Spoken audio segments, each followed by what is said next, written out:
Hello.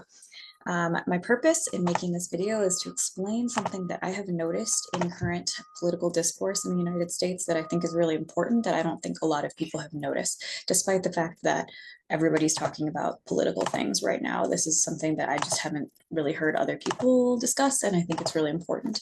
So as you can tell from the title of this video, I'm talking about the far left and the far right. I won't be, the video is the difference between the two. Obviously there's a extreme difference in their ideologies. That's something I talk about. But the point of this video is to talk about why they're not equally dangerous. Most reasonable people would say that both the far right and the far left have a lot of problems. They're too extreme, but they're not equally dangerous. And I'm going to explain why. So let's start with this. So we got the far left over here. We got the center / moderates, and then we have the far right over here in this little spectrum. So, so I'm just going to really quickly explain each of these, and then I'm going to explain the point of this video, which is why they're not, they are both extreme, but they're not equally dangerous. So traditionally, the far left economically, it means we're talking about economically and culturally what these things mean. Economically, if you look at Stalin's regime in the Soviet Union and you look at Mao's regime in China, like one of the key factors of being like super far left economically is the elimination of private property. So if you, at the times that Mao and Stalin were powerful, if you were a property owner, if you owned land, you were part of the wealthy class. So elimination of private property was a way to eliminate the wealthy class.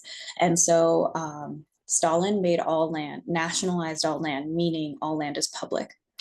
So as you can imagine, if you were a peasant who had never owned anything, you were thrilled. You were thrilled because now you could do what you wanted on land. It was public, it was for everyone. If you were a landowner, you were like, this is horrible, I'm losing my livelihood.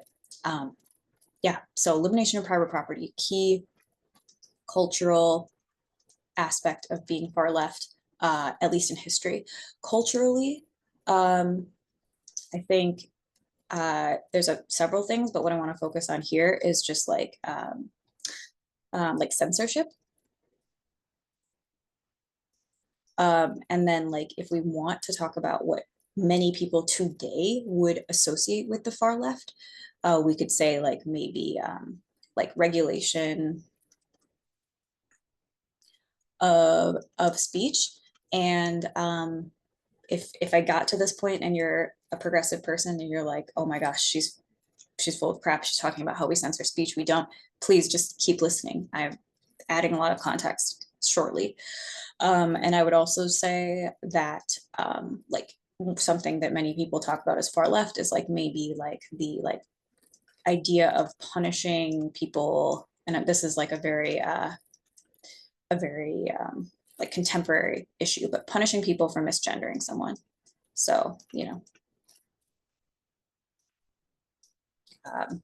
yeah, that's something that I know a lot of people worry about when they talk about the far left. Okay, so on the far right traditionally economically means that kind of the opposite of the far left economically. So the wealthy class, the landowners, wealthiest class is embedded in government. They have governmental power.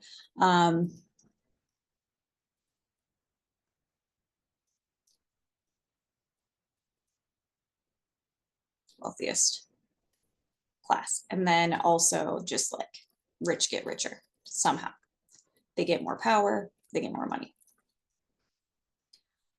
Culturally, far right tends to mean taking personal freedoms away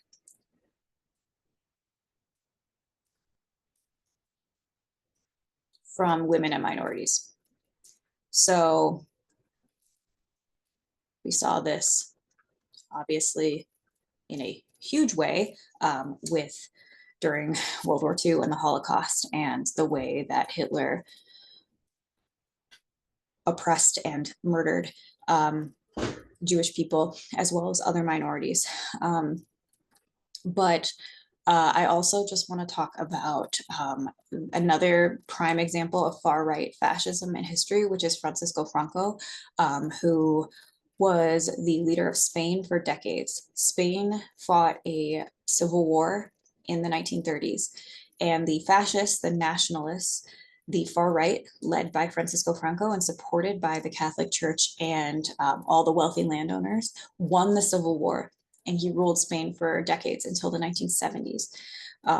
And a key part of his regime was taking all financial autonomy away from women, so they couldn't have their own money anymore. They had to give it to their husbands. Probably the most extreme part of Franco's government was that a murder was legal for a husband to do to his wife if his wife committed adultery. The husband was allowed to murder the wife. So I mentioned that because that's the most extreme version of taking freedoms away from women in, like, I would say in the 20th century, if you look at far right leaders. Taking freedoms away from minorities, that usually is tied in with like ultra nationalism. So just like Hitler saying there's one real type of German, all other people in Germany who are not that type are threats to the real type. Francisco Franco also said there's one type of Spaniard. Anybody who isn't that type is a threat to the other type. That has manifested in racism, because people of color were at the time, and as I'm going to get to shortly, now seen by people on the far right as a threat to what they decided was the real type of German or Spaniard. That is that. Okay, so good segue here into why these two extremes are not equally dangerous. They're not equally dangerous because looking at the far left, you may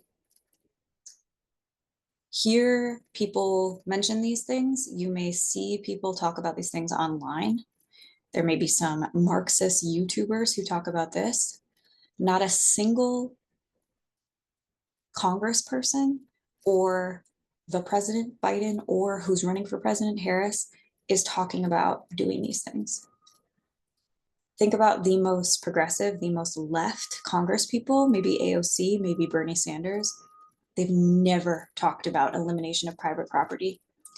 That's never left their mouths, this idea of eliminating private property. Again, there are people online who might be like, you should get punished for misgendering someone. People in your daily life may even like call you out for doing that. I understand why that's frustrating. I understand like that it shouldn't, that's dumb. Okay, I would agree.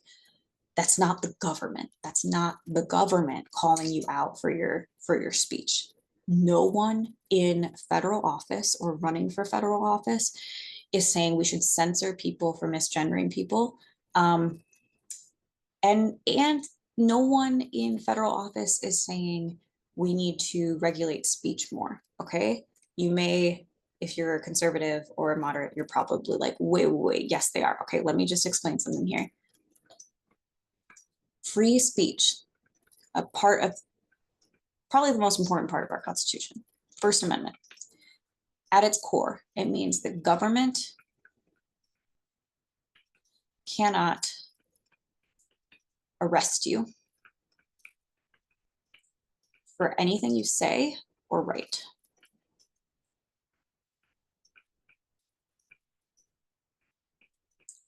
Okay? People can be very frustrated with how they might get banned from like a platform online for using what that online platform defines as hate speech, okay? That's not a violation of free speech. A violation of free speech involves government regulation. So before Elon Musk bought Twitter, he was very frustrated with Twitter because people would be banned because of using the N-word and other hate speech. Twitter is a private company, and the people who own it can kind of set the rules they want. Okay. Similarly, people during the height of COVID, spring, summer 2020, were very frustrated when stores and restaurants were like, you must wear a mask if they were open. A private business can make anyone wear a mask. As long as it's universal amongst all their customers, they will be like, you must wear a mask. A private business can make you do things. They can make you wear a mask. They can make you refrain from saying the N-word in order to use their services, in order to go to Walgreens or to use Twitter. That is different from the government saying, you can't say these things. If you do, you'll go to jail. In Russia, if you write an article against the government, you are at huge risk of being arrested, going to jail. If you protest against the government peacefully, you will be arrested. That is not the case in the United States, thanks to the First Amendment. So here's how this is different from the far right. Several Congress people and the people running for president, the person running for president and his running mate are advocating for these things. So the key difference is that no one in federal power wants these things on the left. Those in federal power / running for it do advocate for these things. That's why the far right is more dangerous right now. Okay, so let's talk about this. Economically, the far right means that the wealthiest are embedded in government. So mentioned Elon Musk before, richest person in the world, I think, one of them. If Trump's elected, he will be part, if not part of his cabinet, he will be part of the executive branch somehow, like in an agency, or probably a member of the cabinet as a leader of a new agency, he says. And he's friends with Trump. One of the reasons that Elon Musk became a Trumper is because he was so worried about the violation of free speech, but I don't understand why he doesn't realize that free speech involves the government not punishing you for saying what you want. It doesn't involve private companies taking a service away. I don't understand why he doesn't realize that.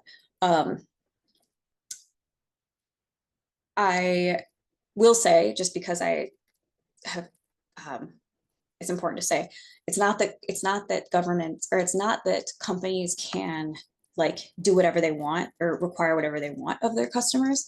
There are limits. The 1964 Civil Rights Act said that like a business can't refuse to serve someone because of their race or gender or age.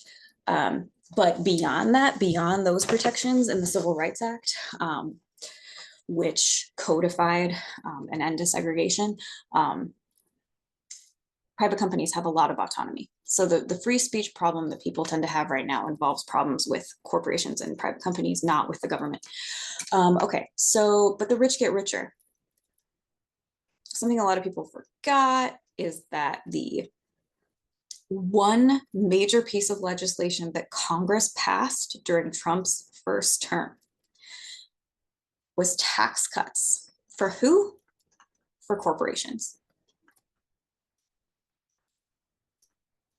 The one major piece of legislation that was passed, and I should say, because it's really important to me for all sides to be honest, the one major piece of legislation that was passed before COVID hit, because there were relief bills passed by both Trump as well as Biden.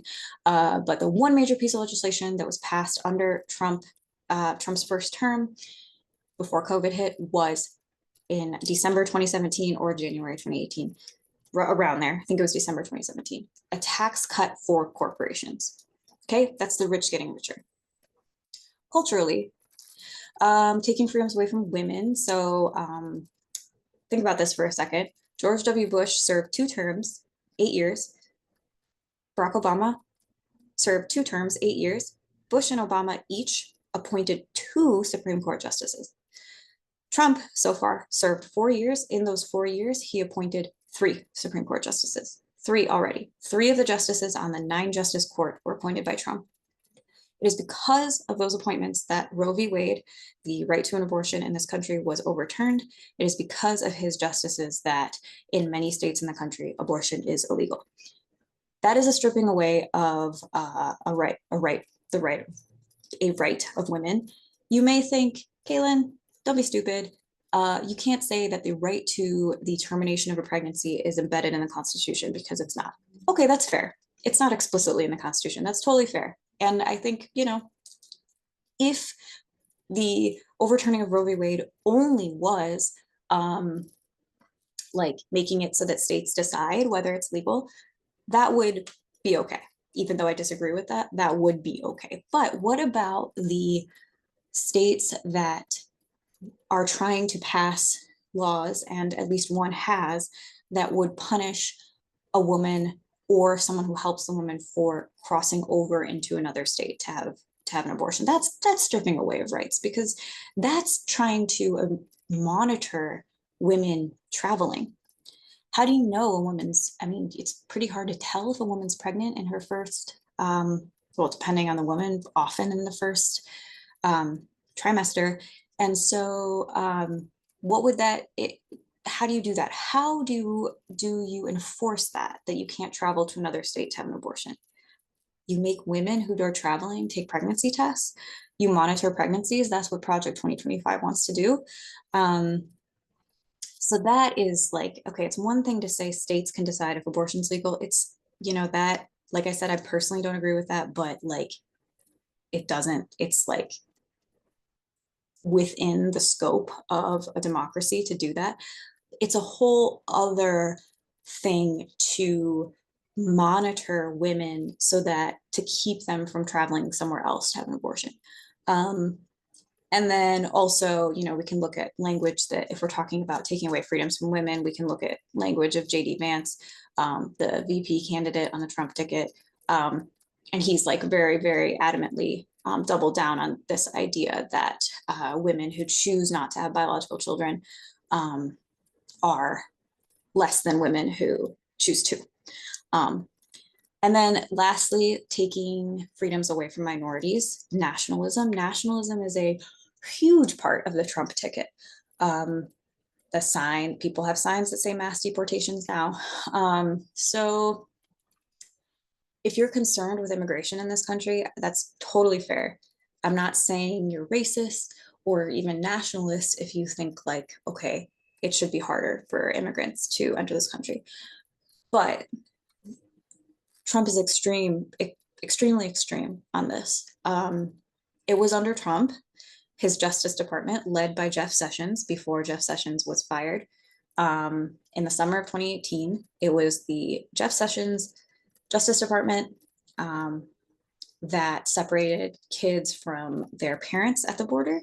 And in a March interview this year with Time Magazine, Trump said that he was going to send the military, if needed, to round up undocumented people in the workplace, in their homes, in their apartments, to round them up. The interviewer said, oh, well, does that mean you're going to try to convince Congress to overturn this like 1890s legislation that says that the US military cannot use force on civilians? You're going to try to overturn that? Repeal it? And Trump said, well, these aren't civilians. These are people who broke the law. That's such an extreme and false statement. He's saying that if you broke the law, you're not a civilian. The definition of civilian is someone who's not in the military or the police force. He's saying he wants to use the military to round up undocumented people. That is extreme. That is so far right. And the candidate for president is advocating for that. So there you go. That's it. Difference between the far left and the far right, really just why they're not equally dangerous. The far right is much more dangerous in this day and age, right now. That may change. That may have been different in the past. Right now, 2024, the far right is much more dangerous. Why are they much more dangerous? Because people in office and running for federal office advocate for all of these things or have already done all of these things. That is not the case on the left. Again, this idea of censorship of speech, you have to understand freedom of speech refers to the government's role. No one in government is trying to punish people for stuff they say online, but companies have every right to do that. And I don't think I've ever heard anyone except Marxist YouTubers say that we should eliminate private property. That's just not something even the most progressive members of Congress have even casually mentioned. Absolutely not. This stuff's not going to happen if Harris becomes president. There's no way. This stuff, Trump has said very explicitly that it has happened, and making the rich richer through tax cuts for corporations has already happened when he was president the first time. So hope that was helpful. Appreciate you watching. Would love comments if you disagree with me, but I would really appreciate like thoughtful comments. So yeah, thanks for watching. Would like a discussion. Thank you.